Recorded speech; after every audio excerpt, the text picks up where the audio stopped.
नमस्ते दोस्तों, स्वागत है आपका ग्रीन टीवी में। आप देख रहे हैं देशचारी और मैं हूं ऋतु सिंह। दोस्तों, यहां पर हम आपको किसान, खेती बाड़ी, सामाजिक व्यवस्था में हो रहे बदलाव और लोगों की सेहत से जुड़ी तमाम खबरों से रूबरू कराते हैं। साथ ही बताते हैं देश भर में हो रही कुछ खास हलचलों के बारे में। तो आइए एक नजर डालते हैं हमारी देशचारी के कुछ खास पन्नों पर। आज हम बात करेंगे उत्तर प्रदेश में स्थापित हो रहे बायोमास पावर एवं सिलिका प्लांट के बारे में। जानेंगे चीनी उत्पादन के बढ़ते आंकड़ों के बारे में, बताएंगे गेहूं उत्पादन के घटते रकबे के बारे में, समझेंगे कोल्ड चेन की स्थापना से किसानों को मिलने वाले फायदे को।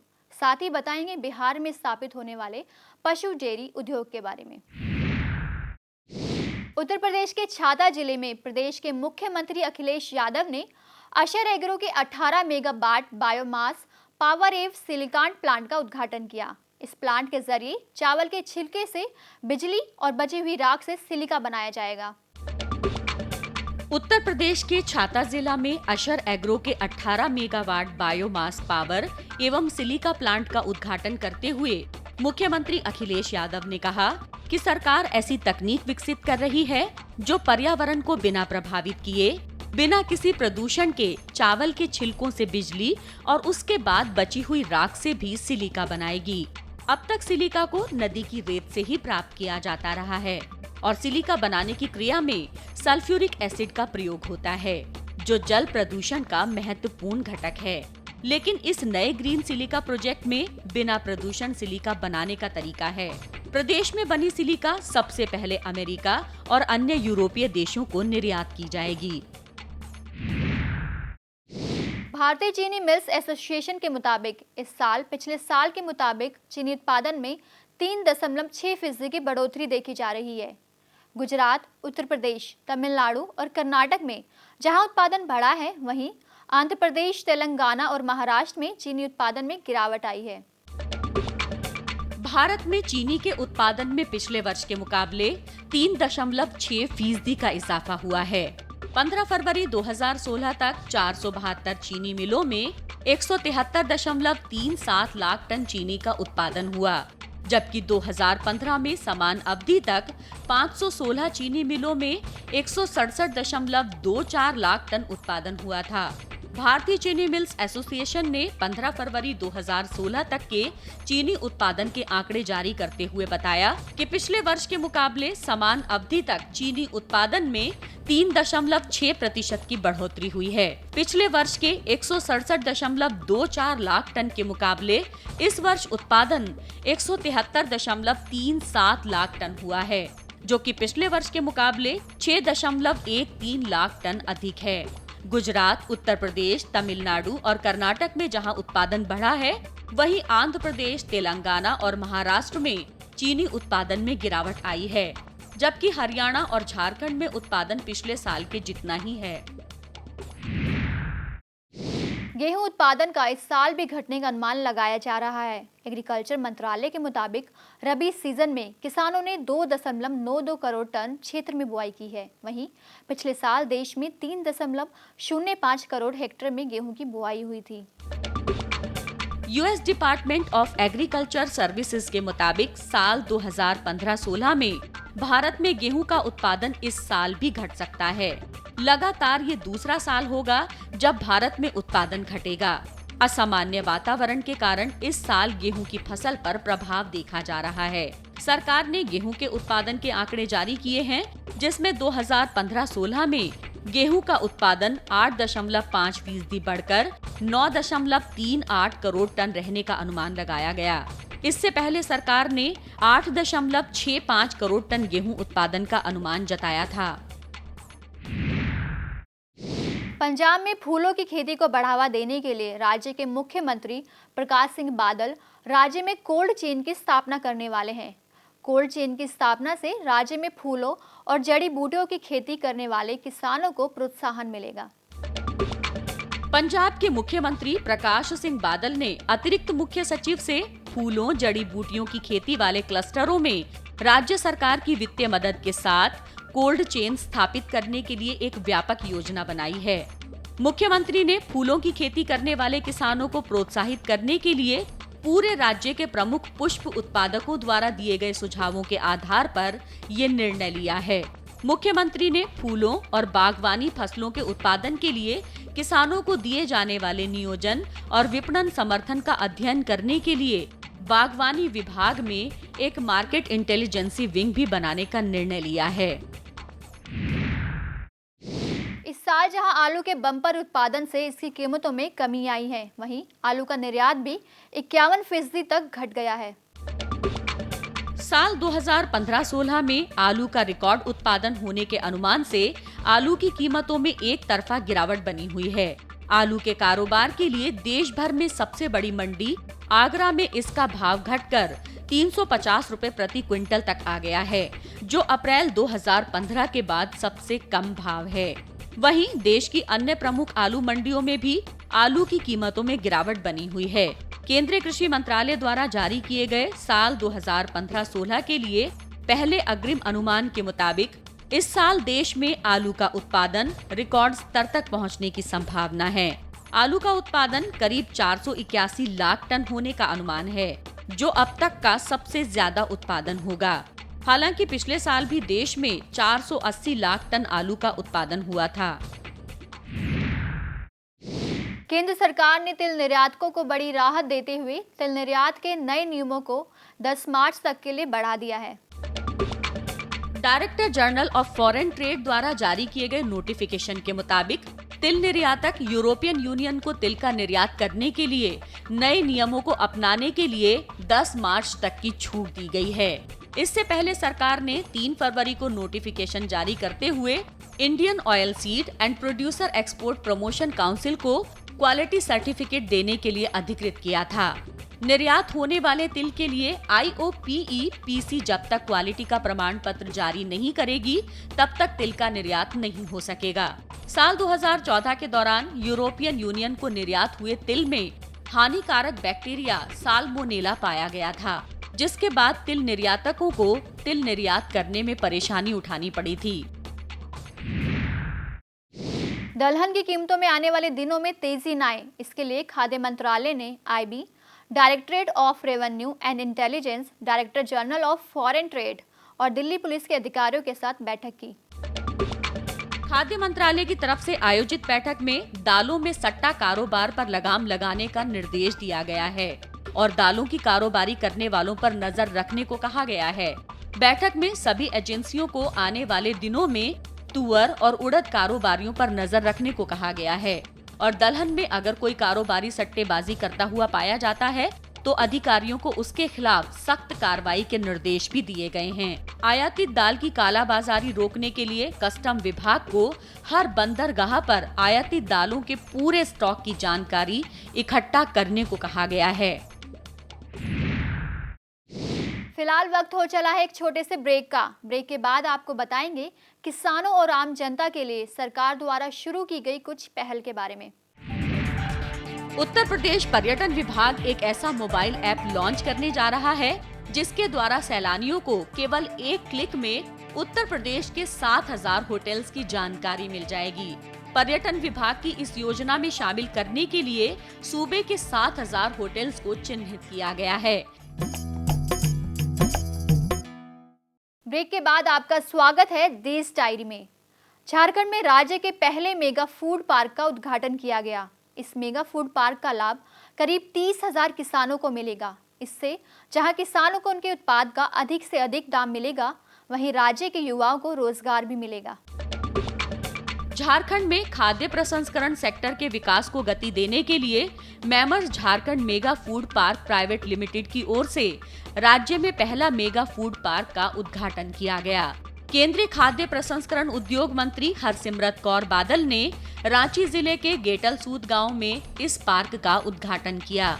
इस पार्क में बहुस्तरीय शीत भंडारण, शुष्क माल गोदाम, सब्जियों के डिहाइड्रेशन लाइन, आधुनिक गुणवत्ता नियंत्रण सहित फलों और सब्जियों की प्रसंस्करण शैली जैसी दूसरी सुविधाएं मौजूद रहेंगी। इस परियोजना से किसानों को अपने उत्पादों की बेहतर कीमत तो मिलेगी ही, साथ ही उत्पादन भी कम से कम खराब होंगे। इसके अलावा कृषिगत उत्पादों और उद्यमशीलता के व्यापक अवसर पैदा होने से राज्य के युवाओं को रोजगार भी मिलेगा। केंद्रीय कृषि एवं किसान कल्याण मंत्री राधा मोहन सिंह ने गुवाहाटी अटारी के क्षेत्रीय कार्यालय शिलान्यास और कृषि उन्नयन मेला के अवसर पर आयोजित समारोह में असम सरकार की कार्यशैली पर सवाल उठाते हुए कहा कि असम सरकार कृषि विकास और किसान कल्याण की राशि का उपयोग नहीं कर पा रही है। असम मुख्य रूप से खेती पर आधारित राज्य है और यहाँ की 75% आबादी खेती पर ही निर्भर है। इसीलिए प्रधानमंत्री ने जैविक खेती के विकास के लिए परंपरागत कृषि विकास योजना देश में प्रारंभ की है और असम राज्य को 5.76 करोड़ रुपए दिए गए। किंतु आश्चर्य ये है कि उस पैसे को सरकार अभी तक खर्च भी नहीं कर पाई है, जबकि इस काम के लिए पहले भारत सरकार एक भी पैसा किसी भी राज्य को नहीं देती थी। इसके अलावा पूर्वोत्तर राज्यों के लिए अलग से भी इस वर्ष जैविक खेती के लिए 125 करोड़ रुपए आवंटित किए गए। उसका भी लाभ असम की सरकार नहीं उठा रही है। असम की ओर से सॉइल हेल्थ मैनेजमेंट और सॉइल हेल्थ कार्ड के लिए 1,33,00,000 रुपए दिए गए, लेकिन उसे भी राज्य सरकार अभी तक खर्च नहीं कर पाई है। बिहार राज्य में दूसरे राज्यों के मुकाबले डेयरी पशुओं की संख्या अधिक है, लेकिन इसके बावजूद भी राज्य दुग्ध उत्पादन में पीछे है। राज्य में दूध उत्पादन को बढ़ावा मिले, इसके लिए राज्य सरकार राज्य के 14 जिलों में पशु डेयरी उद्योग स्थापित करने वाली है। पशुपालन को बढ़ावा देने के लिए बिहार राज्य के 14 जिलों में पशु डेयरी उद्योग का विकास किया जाएगा। इसके लिए राज्य सरकार को केंद्र सरकार का सहयोग भी मिलेगा। इन उद्योगों में दूध के संग्रह से लेकर उनके विक्रय सहित सभी बुनियादी कार्य किए जाएंगे। डेयरी उद्योग का विकास दरभंगा, सीवान, गोपालगंज, शिवहर, सीतामढ़ी, भोजपुर, बक्सर, रोहतास, कैमूर, सारण, शेखपुरा, पूर्वी चंपारण, पश्चिमी चंपारण और खगड़िया में किया जाएगा। साथ ही इन जिलों में दूध उत्पादक समितियों का गठन किया जाएगा। पर्याप्त मात्रा में दूध का संग्रहण होने पर वहां प्रोसेसिंग संयंत्र भी लगाए जाएंगे। राष्ट्रीय डेयरी विकास योजना से इसे चलाया जाएगा और कम्फेड के माध्यम से इन योजनाओं को कार्यान्वित किया जाएगा। कृषि आयुक्तालय के माध्यम से महाराष्ट्र सरकार ने राज्य के किसानों के लिए एक नई योजना बनाई है, जिसके तहत खेत में तालाब बनाने वाले किसानों को राज्य सरकार 50,000 रुपए तक का अनुदान देगी। इस योजना को 5 वर्षों के लिए लागू किया जाएगा। महाराष्ट्र राज्य के किसानों की मांग के अनुसार तालाब बनाने के लिए अनुदान देने संबंधी योजना को मंत्रिमंडल ने मंजूरी दे दी है। इसके तहत खेतों में छोटे तालाब बनाने के लिए किसानों को 50-50 हजार रुपए का अनुदान दिया जाएगा। ये अनुदान राशि तालाब निर्माण का कार्य पूरा होने पर किसानों के बैंक खाते में जमा कराई जाएगी। 50,000 से अधिक खर्च होने पर अतिरिक्त खर्च किसानों को खुद उठाना पड़ेगा। जल संरक्षण व रोजगार गारंटी योजना मंत्री पंकजा मुंडे ने बताया कि इस योजना के अंतर्गत आत्महत्याग्रस्त किसान परिवारों और गरीबी रेखा से नीचे जीवन यापन करने वाले किसानों को प्राथमिकता दी जाएगी। इसके लिए ऐसे किसानों को ऑनलाइन आवेदन करना होगा। जलयुक्त शिवार योजना के तहत इकट्ठा किए गए पानी को खेतों तक पहुंचाने के लिए ये योजना चलाई जा रही है। उत्तर प्रदेश पर्यटन विभाग एक ऐसा मोबाइल ऐप लॉन्च करने जा रहा है, जिसके द्वारा सैलानियों को केवल एक क्लिक में उत्तर प्रदेश के 7,000 होटलों की जानकारी मिल जाएगी और साथ ही वो होटल्स की ऑनलाइन बुकिंग भी करा सकेंगे। उत्तर प्रदेश पर्यटन विभाग एक ऐसा मोबाइल ऐप लॉन्च करने जा रहा है, जिसके द्वारा सैलानियों को केवल एक क्लिक में उत्तर प्रदेश के 7,000 होटल्स की जानकारी मिल जाएगी। पर्यटन विभाग की इस योजना में शामिल करने के लिए सूबे के 7,000 होटल्स को चिन्हित किया गया है। इनमें बड़े, मध्यम और छोटे सभी तरह के होटल्स शामिल हैं। इन होटलों के मालिक से पूरा ब्यौरा मांगा गया है। विभिन्न श्रेणियों के कमरों के किराए सहित किस श्रेणी में कितने रूम हैं, इसका भी पता लगाया जा सकेगा। नए ऐप को पर्यटन विभाग अपनी एक नई वेबसाइट से लिंक करेगा। उत्तर प्रदेश के कृषि विश्वविद्यालयों में पढ़ाई कर रहे छात्रों के लिए खुशखबरी है। कृषि क्षेत्र में छात्रों को उच्च शिक्षा के साथ ही करियर बनाने और अपना उद्योग स्थापित करने का प्रशिक्षण भी दिया जाएगा, जिसके लिए प्रदेश के कृषि विश्वविद्यालयों में उद्यमिता विकास केंद्र खोले जाएंगे। उत्तर प्रदेश के 5 कृषि विश्वविद्यालयों में अखिलेश सरकार प्लेसमेंट के साथ उद्यमिता विकास केंद्र खोलने की तैयारी में है। कृषि उत्पादन आयुक्त प्रवीर कुमार ने इसकी जानकारी दी। इस बारे में प्रदेश के सभी कृषि विश्वविद्यालयों के कुलपतियों को बुलाकर उद्यमिता विकास केंद्र शुरू करने के निर्देश दिए गए हैं। कृषि विश्वविद्यालयों में उद्यमिता विकास केंद्र के संचालन के साथ ही कृषि स्नातकों को उद्योग शुरू करने के लिए हर स्तर पर मदद और मार्गदर्शन के लिए इंक्यूबेशन सेंटर भी खोले जाएंगे। राजधानी के किसानों को बर्बाद हुई फसलों का मुआवजा प्रदान करने के लिए दिल्ली सरकार ने गजेंद्र सिंह किसान सहायता योजना नाम से एक योजना शुरू की है, जिसके तहत किसानों को 14,000 रुपए से लेकर 20,000 रुपए तक का मुआवजा दिया जाएगा। राजधानी के किसानों को बर्बाद फसलों का मुआवजा दिल्ली सरकार गजेंद्र सिंह किसान सहायता योजना के तहत प्रदान करेगी। दिल्ली सरकार ने इस योजना के नाम पर किसानों को मुआवजा प्रदान करने का ऐलान किया है।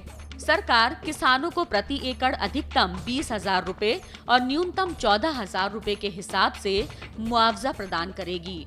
मुआवजे को लेकर किसान और अधिकारियों के बीच कोई विवाद उत्पन्न होता है तो उसका फैसला ग्राम सभा करेगी। इस योजना के तहत अभी तक 105 किसानों को मुआवजे की राशि भी दे दी गई है। रुकते हैं एक छोटे से ब्रेक के लिए। ब्रेक के बाद बात करेंगे स्वास्थ्य, शिक्षा जैसे क्षेत्रों में हो रहे कुछ खास बदलावों के बारे में। प्रधानमंत्री नरेंद्र मोदी नई फसल बीमा योजना सहित किसान समर्थक विभिन्न पहल के बारे में जागरूकता फैलाने के सिलसिले में 27 फरवरी को बेंगलुरु के बेलगावी में किसान रैली को संबोधित करेंगे। इस रैली में प्रधानमंत्री फसल बीमा योजना के बारे में किसानों को जानकारियां देंगे। ब्रेक के बाद एक बार फिर से आप सभी का स्वागत है देश डायरी में।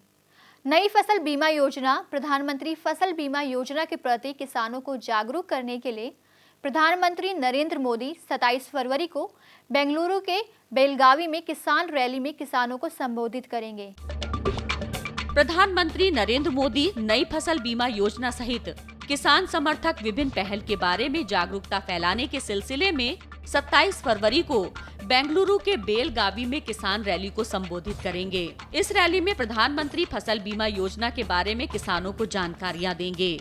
प्रधानमंत्री फसल बीमा योजना की नई योजना के तहत 50 लाख किसानों को पहले चरण में लाभ मिलेगा। जेल से कैदियों के रिहा होने पर उनके सामने रोजगार जैसी समस्याएं न आए, इसके लिए तिहाड़ जेल कैदियों को बीपीओ सेल्स लाइन और कंप्यूटर हार्डवेयर सॉफ्टवेयर जैसे क्षेत्रों में ट्रेन किया जा रहा है, जिससे कैदी जेल से रिहा होने के बाद आसानी से रोजगार क्षेत्र से जुड़ सकेंगे। तिहाड़ जेल के कुछ वार्डों में इन दिनों कैदियों को इंग्लिश बोलने, समझने और स्किल डेवलपमेंट की ट्रेनिंग दी जा रही है, ताकि जब ये कैदी जेल से रिहा हों तो ये किसी कॉल सेंटर में जॉब कर सकें। इन कैदियों की सजा अगले 3 से 6 महीने के अंदर पूरी होने वाली है। जब ये कैदी जेल से बाहर आएंगे तो इनके सामने घर चलाने की समस्या ना हो, इसीलिए केंद्र सरकार की ministry of skill development and entrepreneurship की मदद से इन्हें कुछ कोर्सेज कराए जा रहे हैं। इसके पहले चरण में 1200 कैदियों को चुना गया है, जिन्हें बीपीओ, सेल्स लाइन और कंप्यूटर हार्डवेयर सॉफ्टवेयर जैसे क्षेत्रों में ट्रेन किया जा रहा है।